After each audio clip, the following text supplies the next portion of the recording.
नमस्कार दोस्तों, राधे राधे। कैसे हो आप सब? आशा करता हूँ आप बहुत अच्छे होंगे, खुश होंगे, स्वस्थ होंगे। तो जी सुबह के बज चुके हैं 6:30 और बच्चे उठ के हो गए हैं पहले ही तैयार। संडे को हम हमेशा जल्दी उठ जाते हैं और जब आती है बारी मंडे ट्यूसडे जब जाते हैं स्कूल और फिर उठते नहीं है, फिर इनसे उठा नहीं जाता।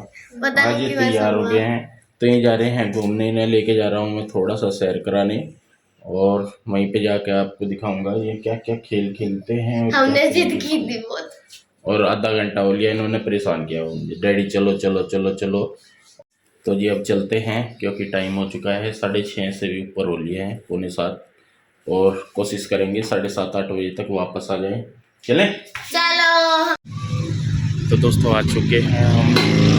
यहाँ पे बच्चों ने आना था थोड़ा सा खेलने के लिए, बच्चे खेल रहे हैं खेल। और यहाँ पे मैं दिखा दूँ आपको, ये जो एरिया है इधर, ये जो हाईवे है ये शिमला वाला ये हाईवे है। यहाँ पे शिमला जाया जाता है इस साइड से, शिमला टू चंडीगढ़। और ये देखिए कितना रस है, सुबह ही सुबह मतलब चली हुई है गाड़ियाँ ना पूरी। और यहाँ पे इधर बच्चे खेल रहे हैं।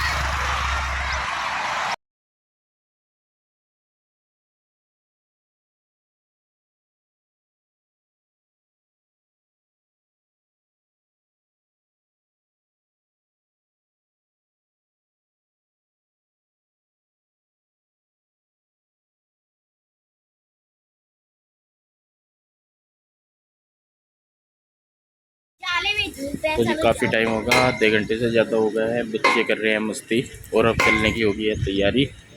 और इशू तो इस पे ही लटकी रही है तो है।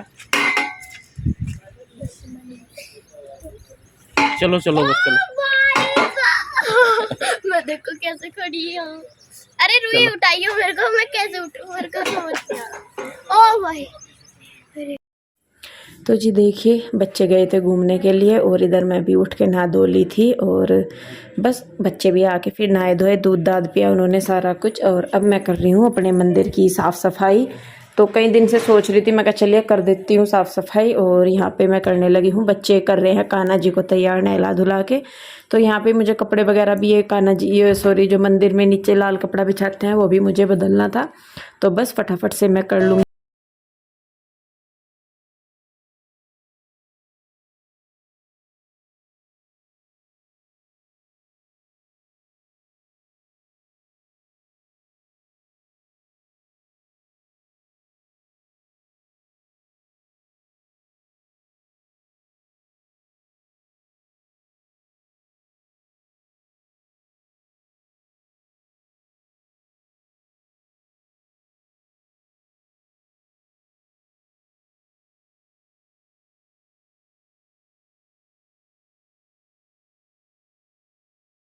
तो जी साफ़ सफाई करने के बाद देखिए मैं करने लगी हूँ पूजा, और चारों बच्चे भी मेरे पास बैठ गए हैं।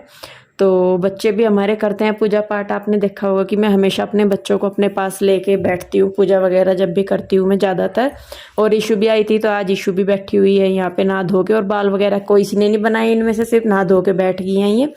और बस पूजा पाठ करेंगे, उसके बाद मैं थोड़ी सी अपनी साफ़ सफाई करूँगी जो है करने की, पहले तो यहाँ पे करूँगी। और मैं आप लोगों को भी बार बार बोलती हूँ कि आप किसी भी धर्म के हों, कोई वो नहीं है, लेकिन अपने धर्म की जो अच्छी चीज़ें हैं वो बच्चों को ज़रूर सिखाएं। अपने धर्म के प्रति उनका ज्ञान होना बहुत ज़रूरी है, श्रद्धा होनी ज़रूरी है। अंधविश्वास नहीं कह सकते कि अंधविश्वास हो, लेकिन अपने धर्म पे विश्वास और श्रद्धा होना बहुत ज़रूरी है।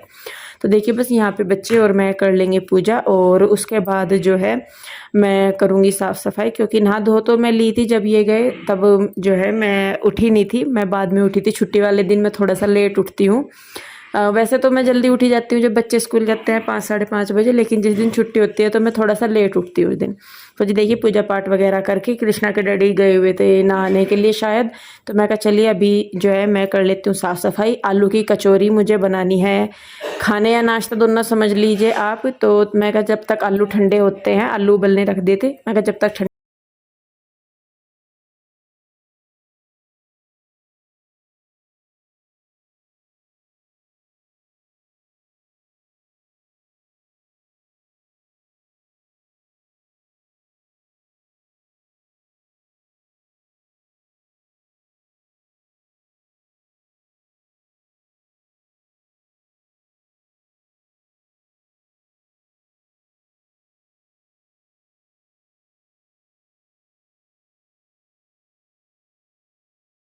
तो जी साफ़ सफाई कर ली है मैंने और अब आ गई हूँ मैं किचन में। तो आटा मैंने पहले पिसवाया था, ये तो थोड़ा सा रखा था, ख़त्म होने वाला है वैसे तो आटा। तो इसको भी मैं निकाल दूँगी साथ के साथ ही, क्योंकि मुझे आटा लगाना था और आटा था कम। तो अभी मुझे गेहूँ भी धोने हैं, 1-2 दिन में देखूँगी जाके। गेहूँ उधर ही है, लिए थे तो उधर ही रखवा दिए थे वहीं पर ही। तो देखूँगी वहाँ से मंगवाऊँगी या वहीं पे ही धोंगी, जैसे भी होगा देखा जाएगा।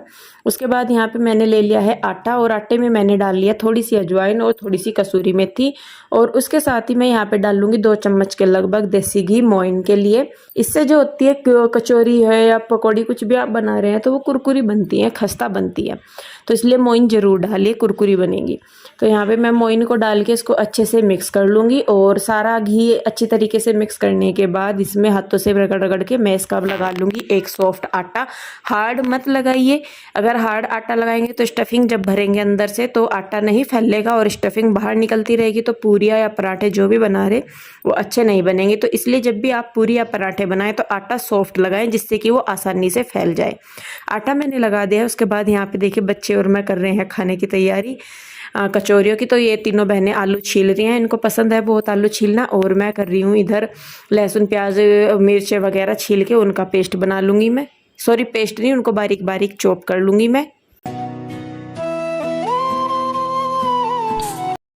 तो जी आ गई हूँ मैं वापस से किचन में और आलू ठंडे हो गए थे तो इनको मैंने कर लिया है मैश। कुछ आलू मैंने रायते के लिए छोड़ दिए हैं, आलू का रायता बनाऊंगी मैं। तो आलू ले लिए हैं, उसके साथ ही मैंने इसमें डाल लिया है लहसुन प्याज और हरी मिर्च है जो कि मैंने बारीक बारीक चॉप कर लिए हैं। उसके बाद हम इसमें डाल देंगे मसाले, बेसिकली से वही मसाले मेरे रहते हैं। तो इसमें हरा धनिया डाल दिया है, ये गया जीरा, ये गई लाल मिर्च और ये गई थोड़ी सी हल्दी। थोड़ा सा डाल देंगे चाट मसाला और थोड़ा सा डाल देंगे धनिया पाउडर। अगर आपको लग रहा है कि आपकी जो स्टफिंग है वो थोड़ी सी लूज हो रही है तो धनिया पाउडर थोड़ा सा ज़्यादा डाल दीजिए। धनिया पाउडर जो है मॉइस्चर को सोख लेता है।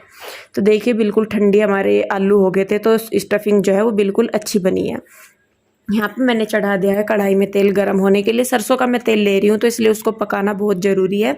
उसके बाद देखिए बस यहाँ पे मैं फटाफट से तेल गरम होने के बाद पूरियाँ मैंने बनानी शुरू कर दी हैं, कचौरी, सॉरी माफ़ कीजिएगा। तो देखिए बस यहाँ पे ये जो है ना, मैंने ये लोई बना के तैयार करके रख ली थी जब तेल गरम हो रहा था 4-5 मैंने। तो अब बस मुझे फटाफट से जो है इनको हाथों से ही मैं बेलती हूँ। मैंने पहले भी बताया कि मैं मशीन से आलू की पूरी या कचौरी जो है वो नहीं बनाती, क्योंकि मुझे लगता है कि उनमें जो स्टफिंग है वो एक तरफ सरक जाती है, पूरी कचौरी में नहीं आ पाती। लेकिन हाथों से जल्दी भी बन जाती है और जो है स्टफिंग पूरी कचौरी के अंदर भर जाती है आलू की जो भी है। तो देखिए बस यहाँ पे मैं फटाफट से तार लूँगी। तेल बढ़िया गरम हो रखा है, फटाफट से कचौरियाँ उतर रही हैं। और उसके साथ ही मुझे रायता भी बनाना था तो दही मंगवाई थी मैंने। तो देखिए कचौरियाँ फुल्ली फुल्ली भी हो रही हैं, कुछ नहीं फुल्ली कुछ फुल्ली हैं, तो कोई नहीं चलिए जी। और जब अब ये बना दी है मैंने तो अभी मैं पहले रायता बनाऊँगी। क्यों, तो रायता बनाने के लिए वही ये मैंने आलू रख लिए थे उबाल के, बचा लिए थे इनमें से। और उसमें मैं आपको पता ही है कि सिंपल से तरीके से मैं रायता बनाती हूँ बहुत ही, जिसमें कि बस दही होती है, आलू होते हैं, नमक मिर्च और जीरा पाउडर जो कि मैंने भून के रखा हुआ है। तो देखिए पहले दही को हम कर लेंगे मिक्स अच्छी तरीके से, उसके बाद डाल देंगे आलू फोड़ के, आप चाहें तो हाथ से काट के भी डाल सकते हैं। उसके बाद इसमें अपना मिर्च, नमक और जीरा पाउडर जो कि घर में ही भून के मैंने बनाया हुआ है वो रख दूँगी। तो जी हो गया है हमारा रायता मिक्स, तैयार हो गया है और कचौरियाँ भी सिक गई हैं। तो बस मैं फटाफट से लगा दूंगी क्योंकि गर्मा गर्म ही कचौरी वगैरह अच्छी लगती है। तो देखिए मैंने लगा दिया है, आप लोग भी आइए और खाइए गर्मा गर्म कचौरी। तो देखिए यहाँ पे बच्चे भी खाने लगे हैं। उसके बाद मैंने भी खाया पिया और घर के जो बाकी के काम थे वो निपटाए। सुनीता ने आके साफ़ सफाई वगैरह की। उसके बाद 12 बजे के करीब जो है फिर आशु, हर और बच्चे उधर से आ गए थे। ईशु तो यहीं पे ही थी, लेकिन शेखर है, आशु और जो ईशु है, गुड्डू है, वो उधर ही थे। तो वो भी आ गए थे क्योंकि जिज्जा जी नहीं थे वहाँ पे, तो फिर खाली खाली सा लगता है। और गुड्डू की भी तबीयत सी खराब थी। मैं कहा चले छुट्टी है, जगह बदल के थोड़ा मन सा चेंज हो जाता है। तो देखिए बस यहाँ पे पहले मैं इसकी तबीयत वगैरह पूछ रही हूँ और भी कुछ काम भी करे होंगे, कुछ मुझे बीच में याद नहीं है। उसके बाद मैं कर रही हूँ खाने पीने का अरेंजमेंट। अब क्योंकि गर्मी है तो चाय तो जल्दी सी बनाते नहीं इतनी, तो मैंने कोल्ड ड्रिंक ही मंगवा ली थी। पीयू के डैडी कोल्ड ड्रिंक वगैरह लेके आ गए थे। तो यहाँ पे बस मैं लगा दूँगी चाय नाश्ता फटाफट से इनके लिए।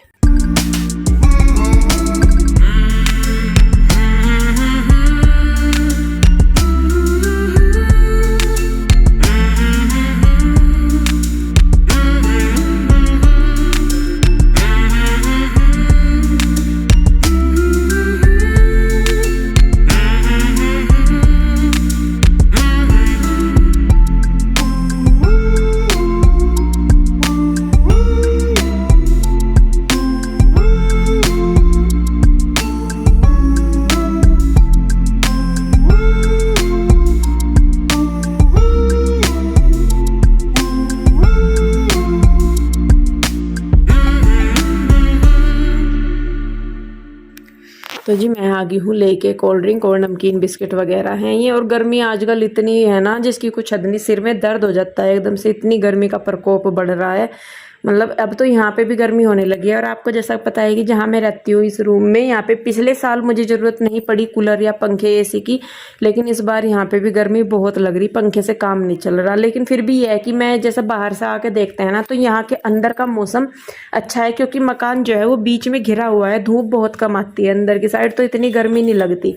लेकिन उधर जहाँ मैं पहले रहती थी वहाँ पे बहुत गर्मी लगती थी, जहाँ पे आशु रहती है अभी, क्योंकि वो घर खुला है बिल्कुल और दोनों तीनों साइडों से उस पर कोई कवर अप नहीं है, तो वहाँ पे गर्मी ज़्यादा लगती है।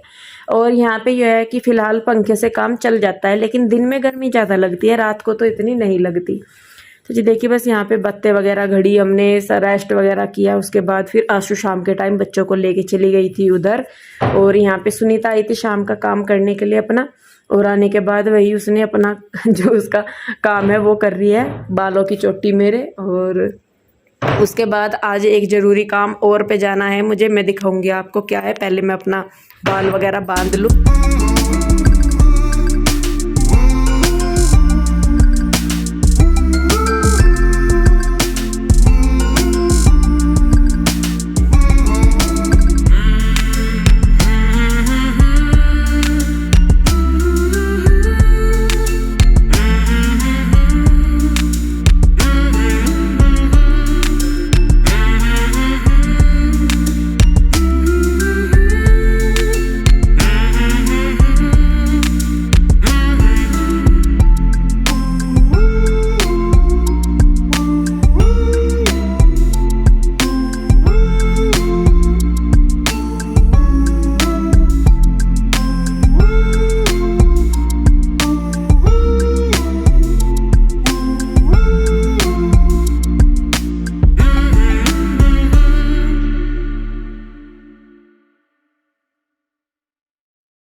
हेलो करो।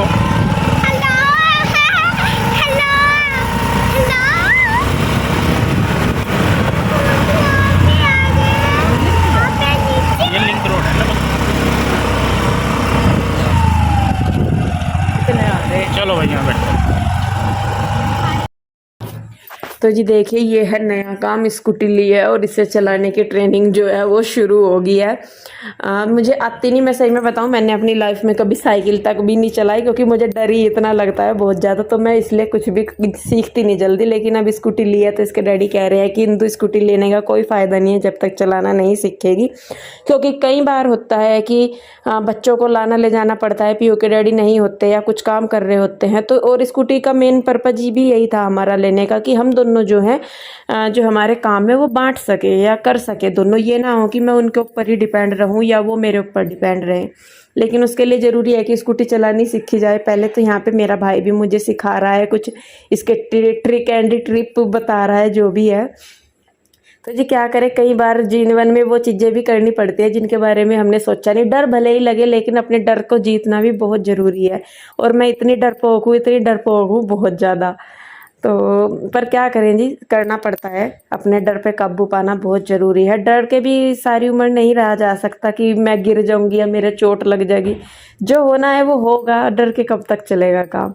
तो देखिए बस यहाँ पे पीओ के डैडी जो है मेरी क्लास लगा रहे हैं, और ज़्यादा तो नहीं आया, फर्स्ट डे था, थोड़ा थोड़ा सा मैं सीखने लगी हूँ, करने लगी हूँ, तो पता भी चल जाएगा, आ भी जाएगा। एकदम से तो कोई काम नहीं आता, और सीखने भी आजकल बहुत ज़रूरी है, क्योंकि अकेले अगर मैं अपने हस्बैंड के ऊपर डिपेंड रहूँगी तो वो कहाँ तक करेंगे। अब बच्चों को लाना भी ले जाना भी, कई बार होता है कि उनकी तबीयत ख़राब होती है तो फिर भी उनको जाना पड़ता है। तो बहुत सारी चीज़ें हैं जिनको कि आपस में हम बैठ के डिस्कस करते हैं कि उसका हल किस तरीके से निकलेगा, तो फिर करने पड़ते हैं काम सारी चीज़ों को देख के। पर ये ज़रूर है कि मैं आपसे भी बोलूँगी कि अगर मन में कोई भी डर है तो उससे अपने डर से जीतना बहुत ज़रूरी है, क्योंकि जब तक कोई भी मन में हमारे खौफ रहेगा, डर रहेगा, वो हमें कहीं ना कहीं दबाता रहेगा, हम नहीं बढ़ पाएंगे उस तरफ आगे। तो इसलिए आप लोग भी कोशिश कीजिए कि अपने डर को जीत लें या काबू कर लें। तो आज मेरा तो हो रहा है, पर मुझे डर लग रहा था फ़िलहाल, लेकिन जैसे जैसे मैंने कोशिश की तो मुझे थोड़ा थोड़ा सा मेरी हिम्मत सी खुली। मैं कहा इतना भी मुश्किल नहीं है जितना मैं सोच रही थी। तो जी देखिए बस यहाँ पे मेरी चल रही है ट्रेनिंग और बच्चे अपना कूदते फिर रहे हैं, खेलते कूदते, और गर्मी इतनी है बुरा हाल। लेकिन शाम के टाइम मौसम फिर भी थोड़ा सा ठीक हो जाता है। और ये इधर का रास्ता जो है ये सुनसान सा रास्ता है, बहुत कम आना जाना है इधर की साइड। तो देखिए बस यहाँ पे हम कर रहे हैं अपनी प्रैक्टिस पॉइंट है ये हमारा। तो जी आपके पास अगर कोई टिप्स है या ट्रिक्स है तो मुझे ज़रूर बताइएगा, जिससे कि मैं जल्दी से स्कूटी चलाना सीख सकूं। बाकी वीडियो कैसा लगा कमेंट करके ज़रूर बताइए, कमेंट सेक्शन आपका ही है। वीडियो अच्छा लगता है तो इसे लाइक करें, शेयर करें, कमेंट करें। सब्सक्राइब नहीं किया है तो कर लें। फिर मिलते हैं एक और नई वीडियो के साथ। आप लोग अपना बहुत ध्यान रखिए, खुश रहिए, स्वस्थ रहिए। मिलते हैं जल्दी, तब तक के लिए राधे राधे, बाय बाय।